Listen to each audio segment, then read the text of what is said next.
বাজছে বাদ্যযন্ত্র, নেচে নেচে জানানো হচ্ছে আমন্ত্রণ। মুখে চওড়া হাসি, চারিদিকে হৈ হুল্লোড়। একে অপরের হাত ধরে হেঁটে যাচ্ছেন বরকনে। কনের পরনে লাল ফিতায় সজ্জিত ফিলিস্তিনের ঐতিহ্যবাহী কারুকার্যমণ্ডিত লাল সাদা পোশাক, বরের গায়ে কালো স্যুট ও টাই। ফিলিস্তিনের গাজা উপত্যকার একটি গণবিবাহের দৃশ্য এটি। তাদের দেখলে কে বলবে এটাই ধ্বংসস্তূপে ডুবে থাকা গাজার চিত্র।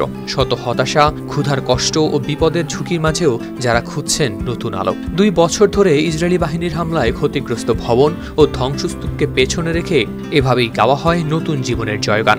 সংবাদ মাধ্যম এএফপির দেয়া ভিডিওতে দেখা যায় সেই চিত্র। গেল মঙ্গলবার গাজার দক্ষিণে খান ইউনিস শহরে করা হয় চোখ জুড়ানো এই আয়োজন, যা কোনো প্রচলিত বিয়ে নয়। অনুষ্ঠানে সম্পন্ন হয় 54 জোড়া জুটির বিয়ে। যুদ্ধের ধ্বংসাবশেষের মধ্যে এটি ছিল জীবনের সাহসী উদযাপন। কারাম মুসা আদ নামের এক ফিলিস্তিনি তরুণ এই অনুষ্ঠানেই বেছে নিয়েছেন জীবনসঙ্গী। তিনি বলেন, আমাদের এমন একটি আনন্দঘন মুহূর্তের প্রয়োজন ছিল, যা আবার আমাদের হৃদয়কে পুনরুজ্জীবিত করতে পারে।